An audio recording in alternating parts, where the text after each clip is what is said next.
guys, welcome back. So today we're going to talk about everything I know about the 7v7 mode in ESG Football. Okay, ESG Football is going to be free to play. You should most definitely check it out when it drops. I feel like you're not going to want to miss out on this game.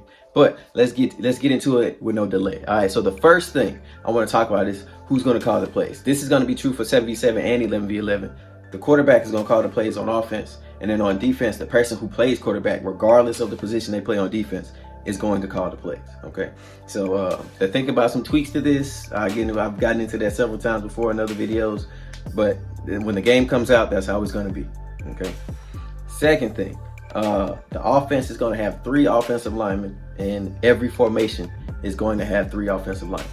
All right, so there's nothing you can do about that, right? You know what I'm saying? So there will be a lot of formations, which gets into my third thing, but they're all going to have 3 down linemen. Okay, you can't substitute out a lineman for another wide receiver. They're all going to have 3. Okay. Third thing is there are going to be dozens. That's the word that was used when I asked. Dozens of formations. Okay. So how do you look at dozens? The way I dissect dozens, a dozen is 12. Okay. And if you're going to have dozens with an S, that means you're going to have at least more than 112. So at the lowest, they're going to be 24 formations in 7v7. I think that's a pretty good number. There's a lot of things you can do with just 2 wide receivers and a running back. There's a lot of formations you can do, you know. So dozens, I think, is a flexible number. I think it's a good number, especially to start off with. This is something you can easily change after the game comes out. But when the game comes out, initially, you're going to have dozens of formations, which is at least 24. Okay. Fourth thing, there are going to be no penalties in 7v7. Okay. And NFL Street, for those, I always bring this game up because there are some similarities. NFL Street didn't have penalties, right? You couldn't go offsides. There was a wall to stop you. You couldn't really pass interfere. You know, there was no late hits or anything like that. No holding. And that's good. I'm not going to lie. Penalties are annoying in Madden. You know, when you do everything you can do on a play and then Madden just up and decides to give you a hold on this play. Like, you know what I'm saying? Like, why? That's just RNG. Nobody wants to lose to RNG. So I'm glad they're not going to be any penalties in 7v7. Okay. And the last thing, kicking. There will be kicking in 7v7. Not some of the kicking. All of the kicking you see on Sunday when you watch the NFL is going to be in 7v7. All right. There's going to be kickoff, kick return, punt return, field goals, and extra points.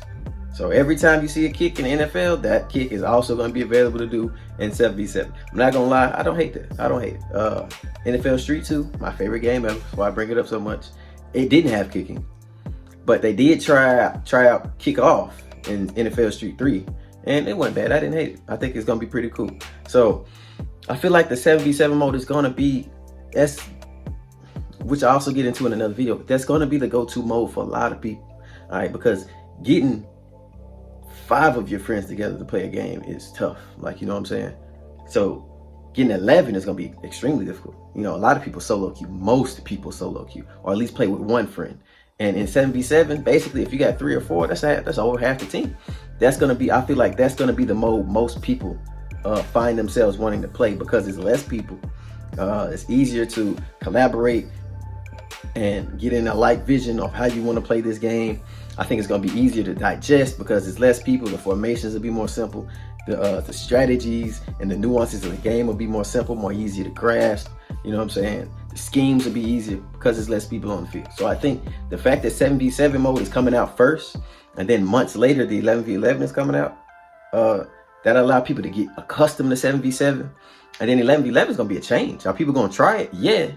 But it's going to be a change from what we've become accustomed to, which is 7v7. And I think that for those reasons, 7v7 will always be slightly, and I could be wrong, slightly more popular than 11v11 for all those reasons. And who knows? I'm sure they'll have a ranked version of 11v11 and 7v7. So that's everything I know. I think I'm rambling. This video is going on too long. But hey, if you guys enjoyed the content, make sure you like, subscribe. It helps out a lot. And I will most definitely see y'all next time.